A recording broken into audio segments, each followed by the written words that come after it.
Welcome to the Biz To Biz Podcast, your number one source for all business news.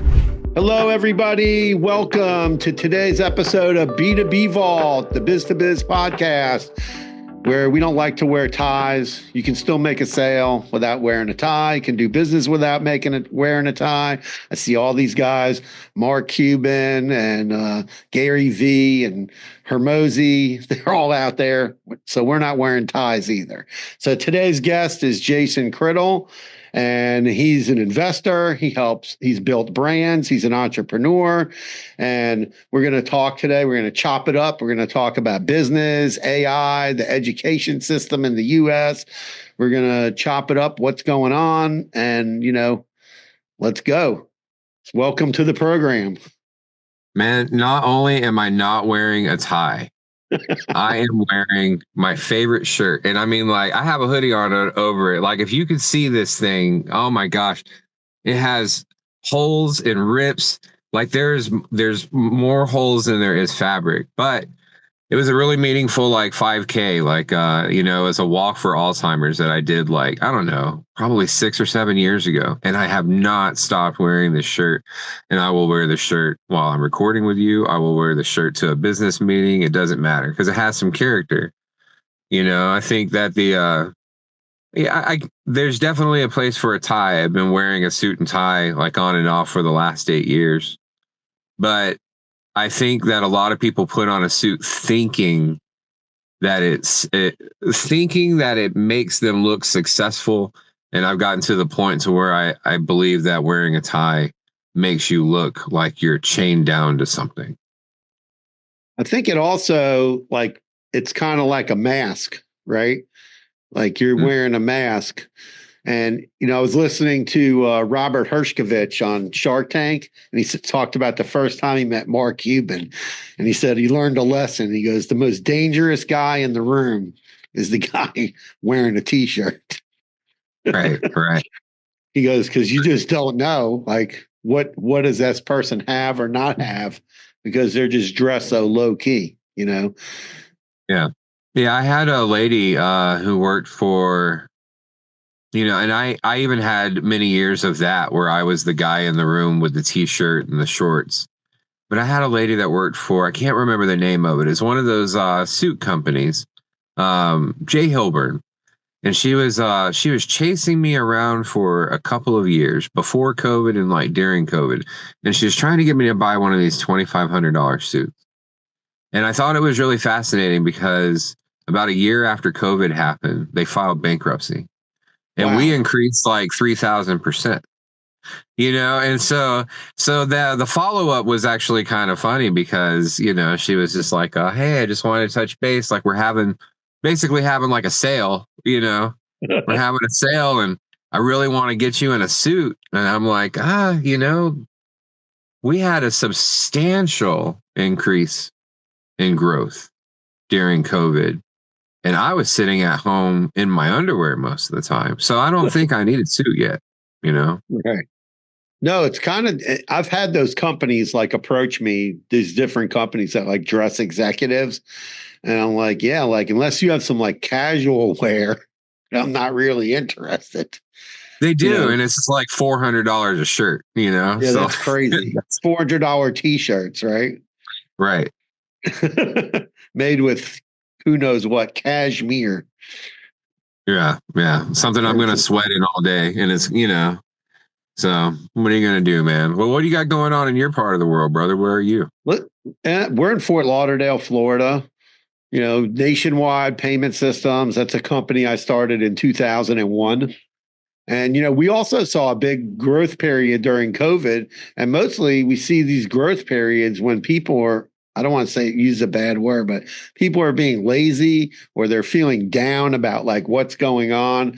And I always remember one of my favorite shows before it was it's not on the air anymore, obviously, is The Apprentice. Not everybody's a Donald Trump fan, but people were big fans of his show. And I remember it was 2008, 2009. I was watching his show and he said, listen, when the economy is in a state of flux, he goes, this is the time to make bold moves, do things that people that are outside the box right? And take chances.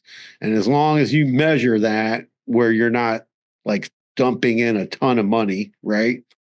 Then, those are chances that you need to take. And when people are sitting around and complaining, you need to go, you need to go to work. And Right. and it's true. Like during COVID, there was a lot of people in my business and they were not working. They were just sitting at home and not aggressively trying to help people. But we went and we started, I got on LinkedIn and I went through people that had contacted us previously and didn't do business with us. And I called them up.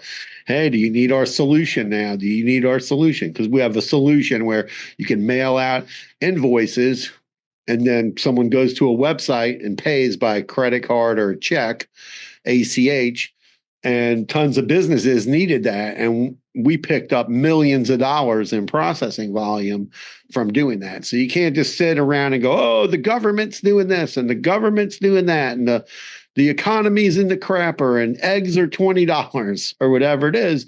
You just got to figure it out, and you got to make it work. Yeah, we had spent a substantial amount of time and money for the 3 or 4 years before COVID working on our affiliate apps. And we were just a few months away from launching a new iteration whenever like everything that was going to start closing down and all that stuff was announced, and then everybody started losing jobs. So I immediately stopped. I mean, just put a stop everything that we were doing with our affiliate marketing software simply because it had a monthly fee attached to it. And we're not going to get rid of that monthly fee. Right. So we started focusing on building out the internals of Smarter Commerce, because at the time, Smarter Commerce was just processing transactions inside our own software. So then we started working heavily on building a front end for it and providing invoicing and providing the ability for people to hook up their own websites and apps and all this stuff. So yeah, I mean, like we made a huge shift as well. And it went from focusing on making money with a commodity, so to speak, and then like building out a necessity, because all those people who got laid off from their jobs, what are they going to do? They're going to be at home. They're going to start selling stuff. They're going to start businesses. They're going to start garage selling, hustling, whatever it is that they have to do.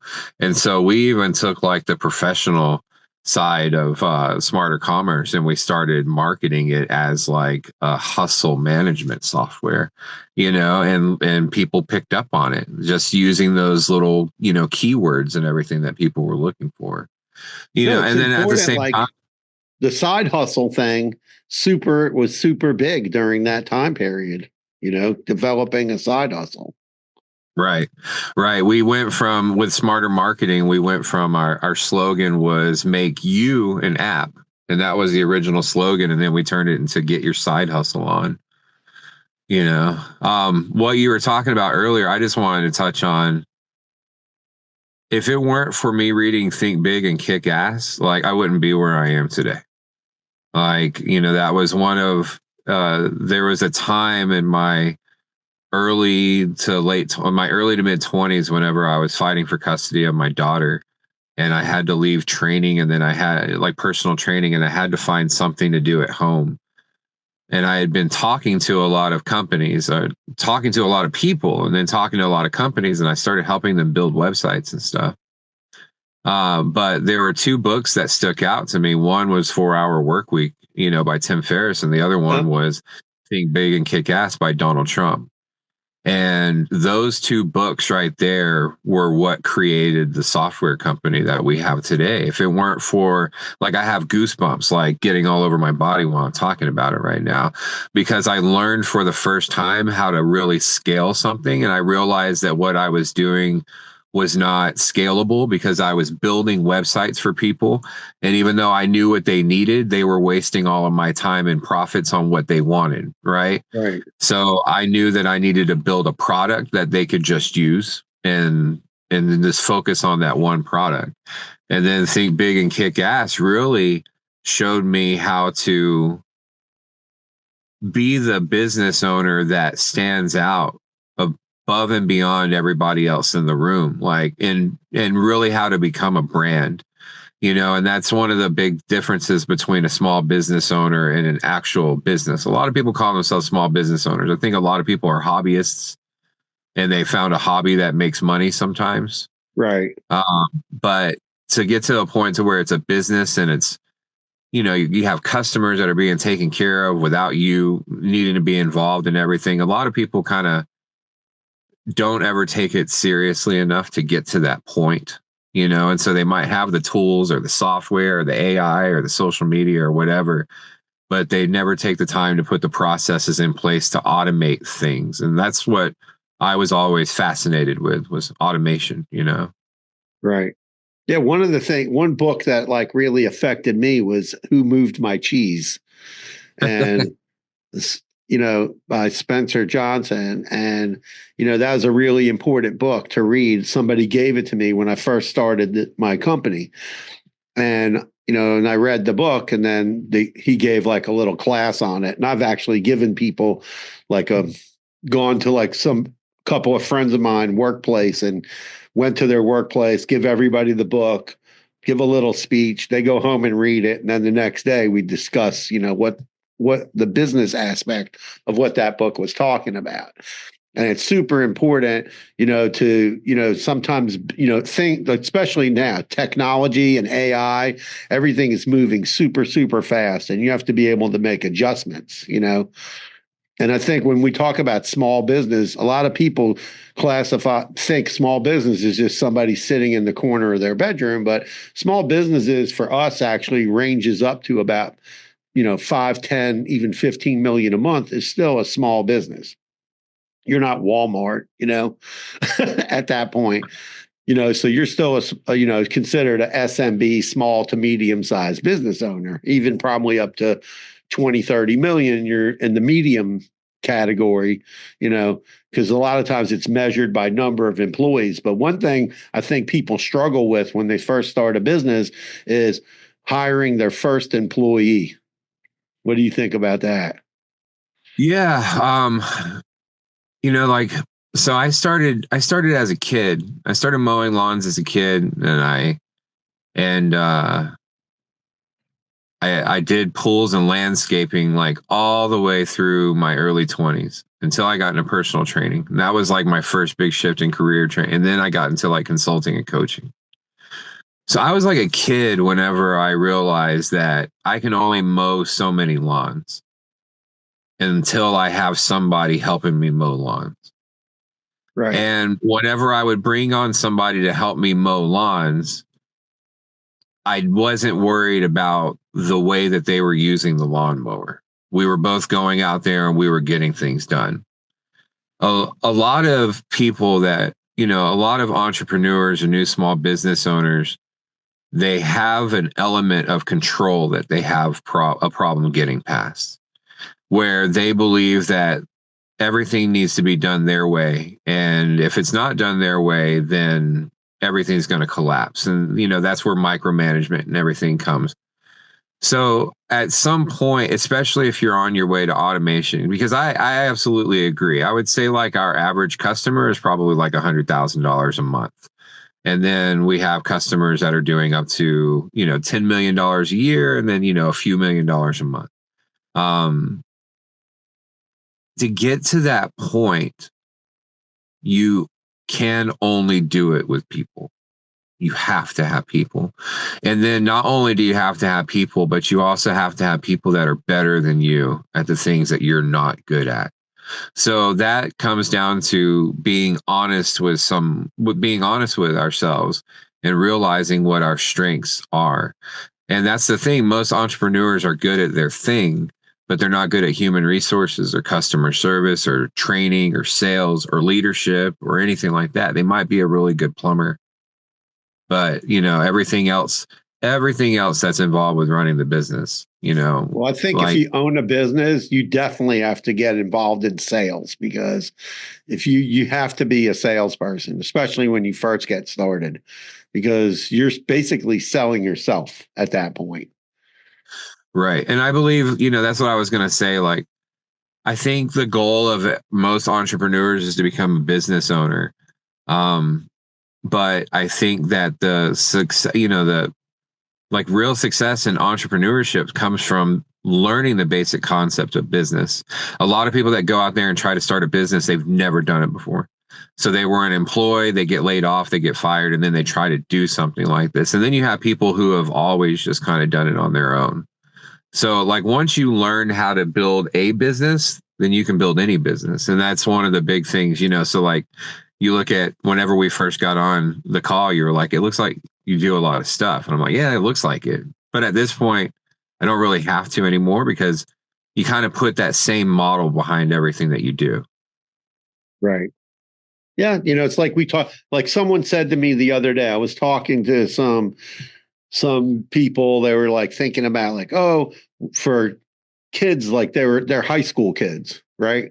Like what kind of jobs do you think are out there for kids that are in high school?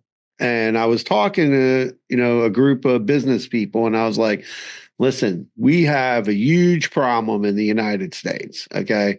And the huge problem is, let's say you need someone to come out and like power wash your house, or you need somebody to cut your lawn, or you need a plumber, an electrician.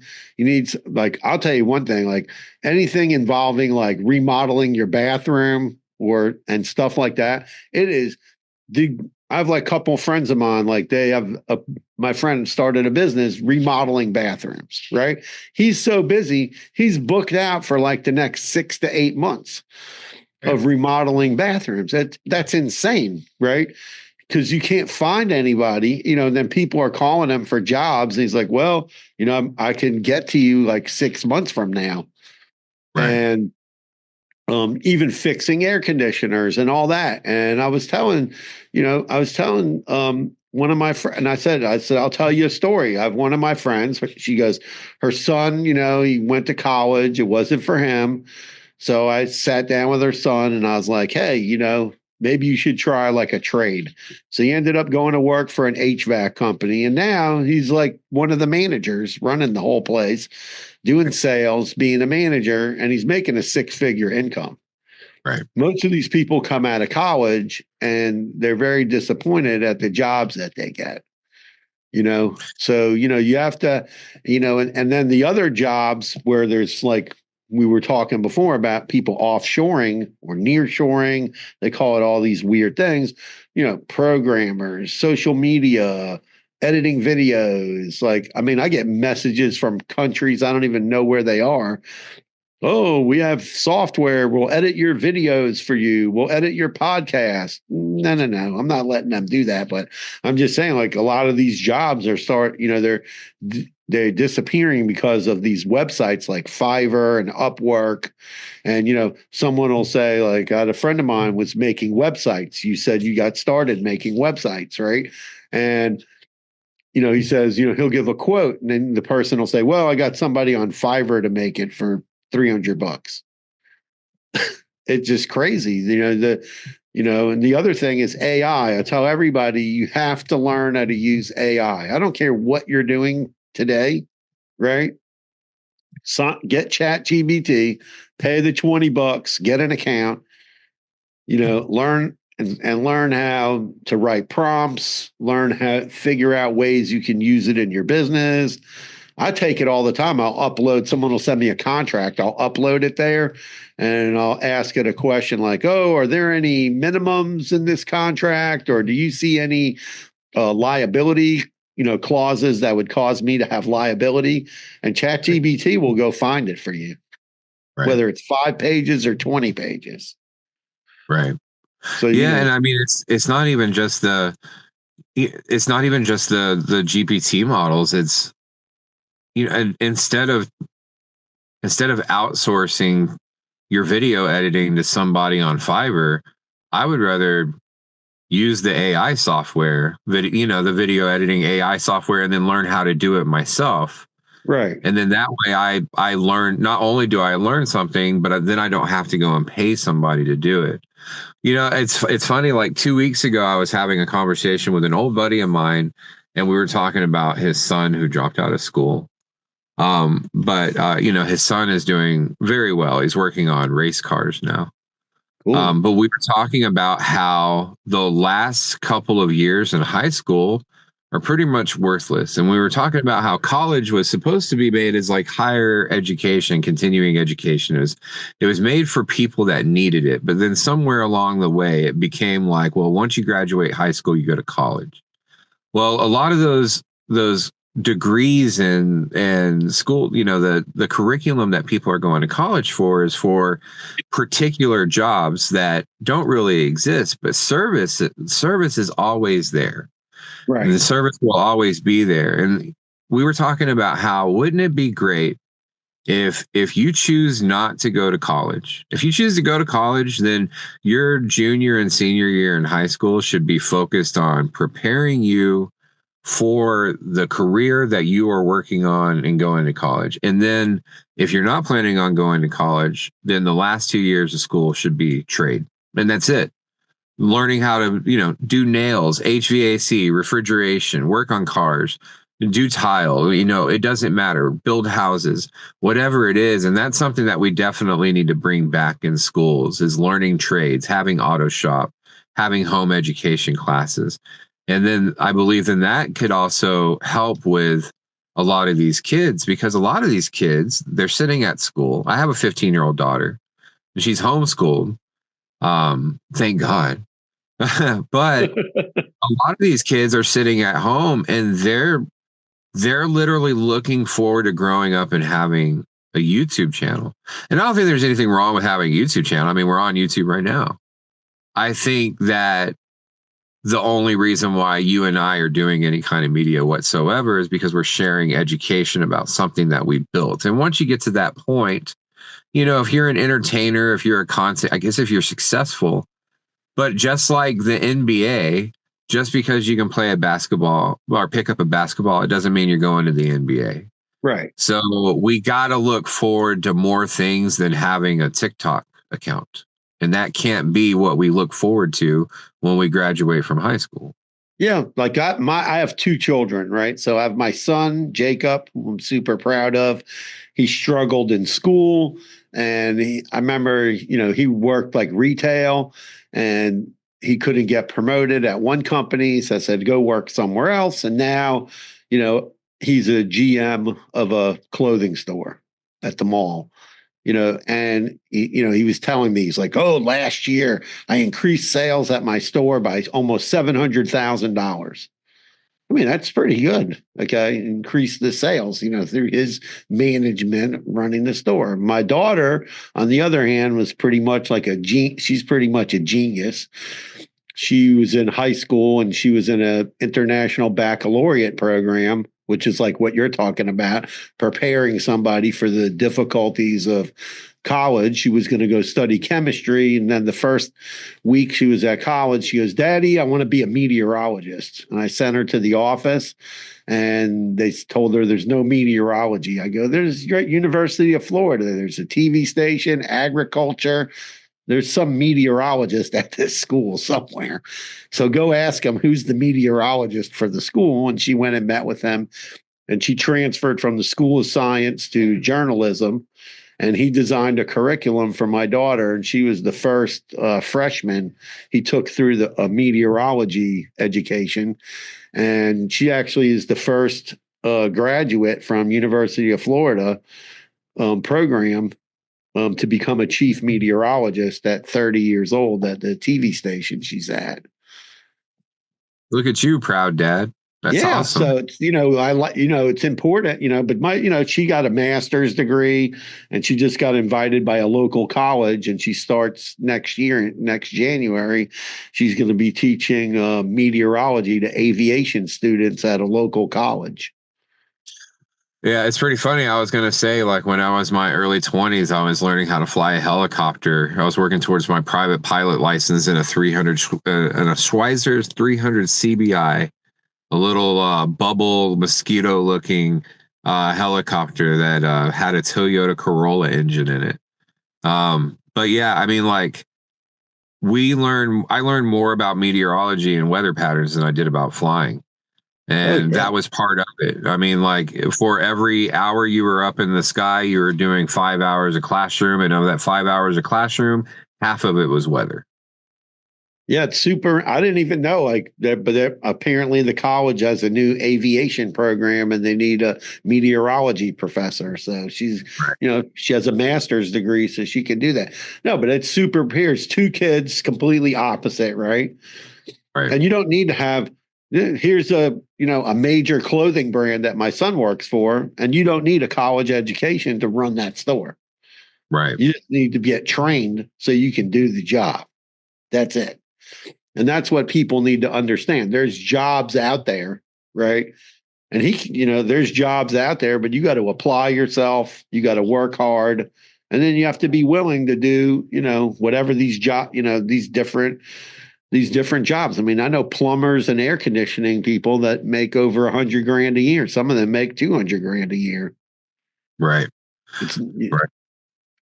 Yeah. And then at the same time, like, being willing to go above and beyond at the job that you have. Your son increased the sales of his store by $700,000. It's only going to be a matter of time before somebody takes notice of that, as opposed to you put a different person in that same spot and they didn't do anything. They didn't do anything to go above and beyond. They're not only that, but they're not proud of it. They're not talking to their dad about it. You know what I mean? So I mean, like not only did he increase the sales, but like it was a genuine accomplishment to him, and somebody's going to take notice of that. And those are things that we don't do anymore. Like Jim Gaffigan said to me, or not to me, but he said in a stand up, and it really always resonated to me. He said, just because you hate your job, it doesn't mean that I deserve to have my coffee served to me sarcastically. Right. And that's another thing. Like, so, we have to have the push to get the kids into the careers and get the kids into the school, or, into the new job field. But we also, man, there's something going on with this generation, man. Like, these new generations of kids, we got to teach that ambition back, like my daughter is 15 and she was asking me, like, we were at the park and we were throwing the tennis ball to the dog.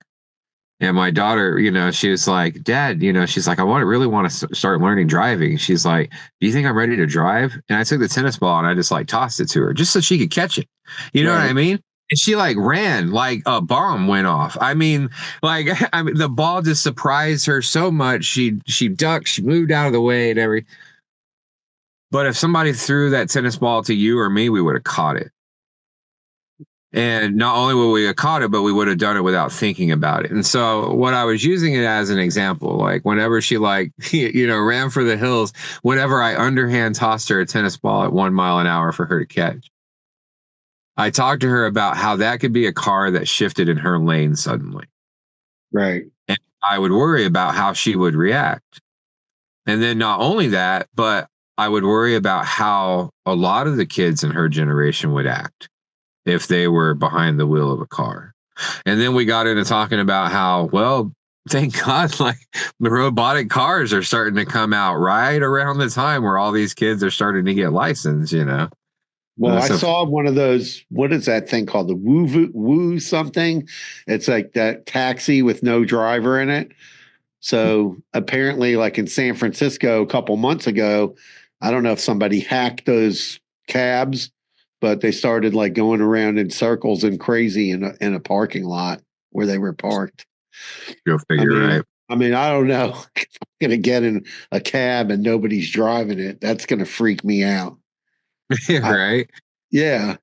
I mean, that's the caveat, right? It's like we're trusting in AI to help us build our business, but then we have AI that's coming into other segments of our society and we don't know.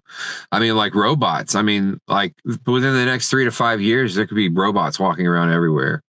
And well, listen, I think robots is kind of needed because we're having like an age, like we're probably in the same age area. So I'm 64. And then, I see like my mom is almost 90, right?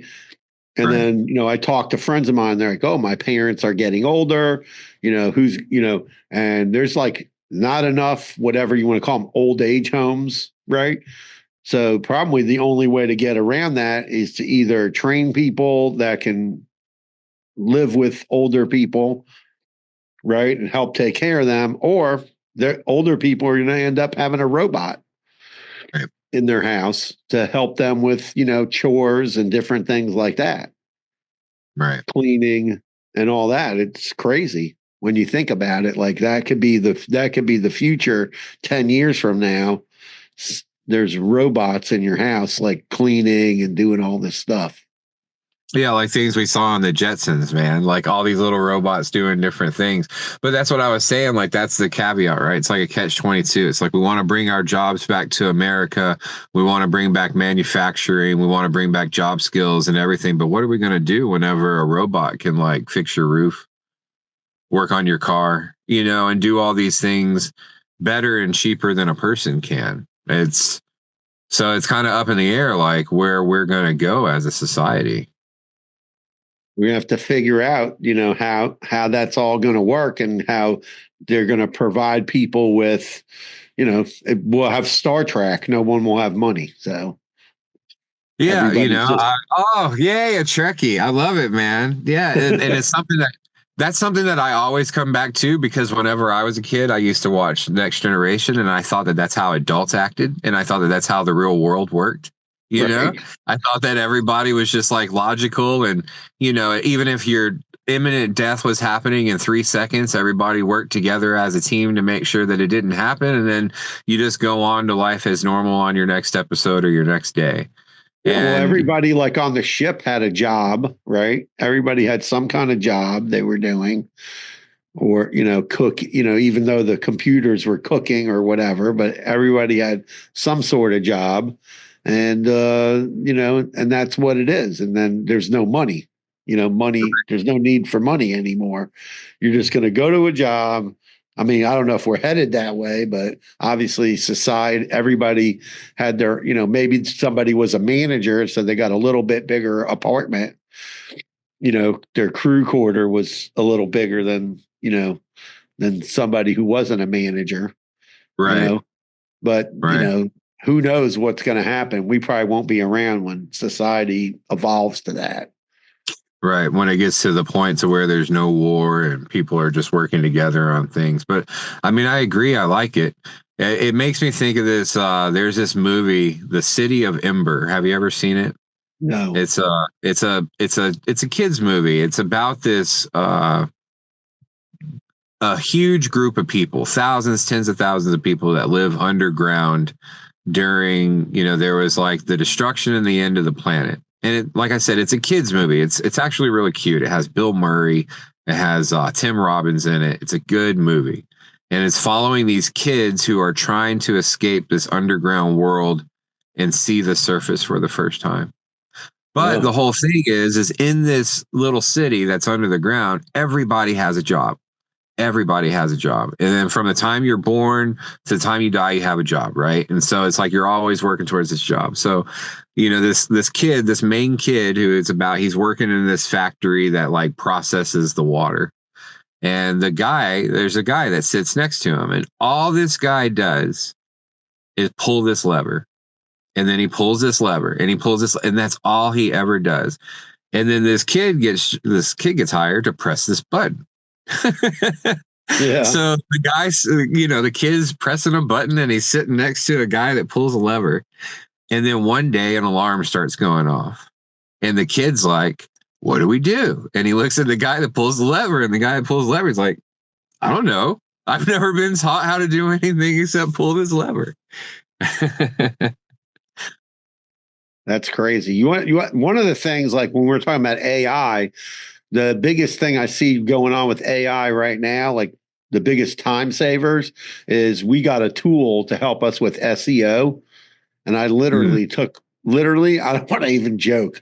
In less than 2 weeks, we took our SEO score from a single digit to double digits. Nice. And I'm not talking about like we went from, 2% to 10%. I'm talking about we went from like 8% up to like 90%. Sweet. Optimizing. You have to be really careful with it because you don't want to go in and destroy your website. So you have to kind of like check what it is. But we literally like changed the whole, the SEO score. And and authority. So there are tools out there. Yeah. And, it's just like manufacturing cars. Okay. They probably needed 10 times the amount of people 20 years ago to build a car than they do today. And that's why people have to figure out like what other jobs, other industries get into but I'll tell you one thing, fixing stuff around houses is never going to stop. It's just not going to stop. Somebody always going to have to come out and fix stuff. And people need, that's an underserved area right now. Yeah. Completely underserved. Have this 22-year-old kid that's in my life through a couple of people that I have going through my life right now. He's 22 and he works really, really well with his hands. And I was telling him the other day, like, he's always talking about how he needs to make more money. I was like, why don't you slap some magnets on the side of your car and put handyman service? And he's like, oh, well, I don't know how to do everything. I know how to, I can do this, I can do this. And so this goes back into like, just general business. I was like, find a general contractor that knows how to do everything that you don't know how to do. And then whenever you get a job that you don't know how to do, pay him 80 or 90% of the job. You take 10 or 20% and then go with him and learn how to do it. So yeah, there's never going to be a shortage of things like I'm the handyman in my place, in my house, and I still need help with stuff that I do. You know what I mean? I can fix a certain amount. Yeah, I've learned to fix a certain amount of things where I don't need to call somebody. But if it's something beyond my thing, I've learned like don't destroy it. Like a phone call. Right. And then that goes back into hiring your first employee whenever you're starting a business, right? Like we all have to be honest with ourselves and know our limitations. I think that a lot of us really, I think for the most part, I was having a completely separate conversation. We were talking about behavior and we were going through relationships and marriages and everything. But I was just saying, like, for the most part, people don't like to be wrong. Like, so it's really difficult for someone, especially in this age of everybody being strong and independent and believing that they don't need people. And society got to the point during COVID where we kind of had to learn how to be independent. People are really kind of stubborn now, even more so than we used to be. So relinquishing that whole I can do everything myself and then actually getting help is, to me, one of the best ways to grow anywhere in life, whether you don't know anything about plumbing and you need somebody to come and help you at your house, or if you're trying to start a business and you need to like hire a coach. There's so much information and everything that's available online. There's an abundance of information, but that doesn't have anything to do with practical knowledge or application. And sometimes you need someone to help you that knows more than you. Yeah, sometimes you need, like one of the things I was talking about recently on my podcast with somebody, and he was talking about, a lot of people discount like networking and mentoring and having mentors in your life, people you can call and ask questions to that have doing like, so I was relating to him. I said, I started in this business in 2001, started my company. And probably the very first company we did business with was the Imperial Bank of California. And to this day today, there are people that I met through that relationship that I still do business with or call on them when I have a question because they're still in the business. And, I'm able to have those resources and go, I just saw a message on my phone. I had reached out to somebody and that's a person that I knew all the way from that very first relationship, and, keeping those relationships over the years has helped my business, grow and given me access to information.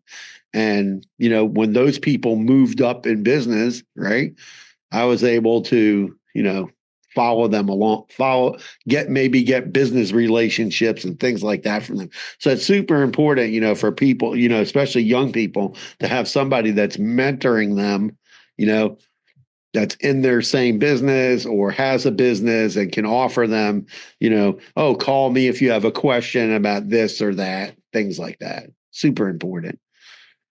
One of the first books that I wrote that became like a little Amazon bestseller, the subtitle was Changing Your Vocabulary Changes Your Circumstances, or Can Change Your Circumstances, or something.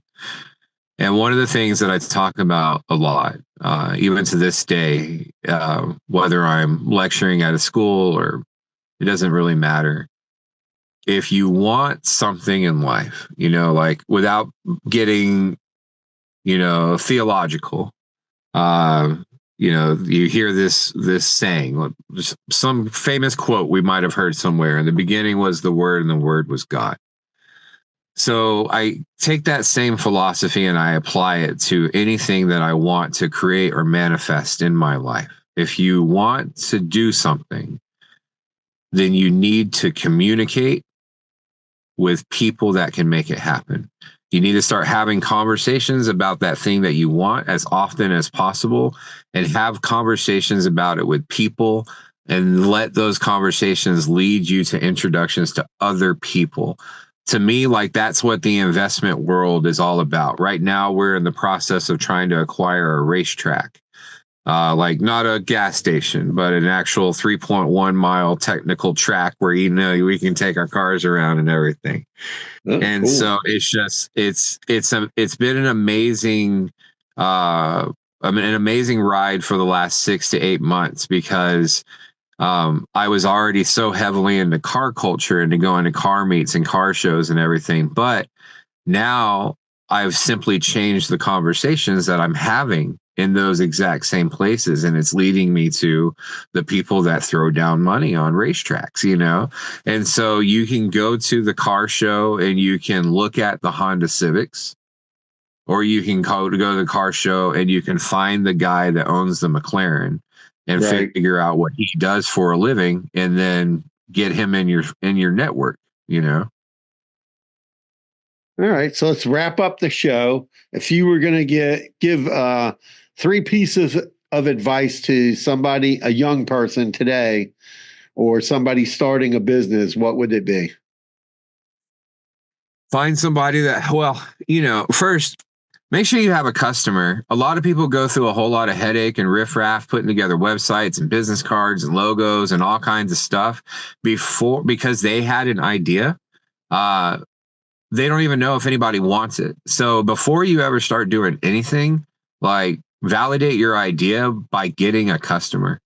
I would say once you realize, that would be number 1. Number 2, once you realize that your idea is valid and you have the ability to take care of a customer, not only take care of that customer, but spend your time working on processes to take care of your customer while slowly taking you out of the equation.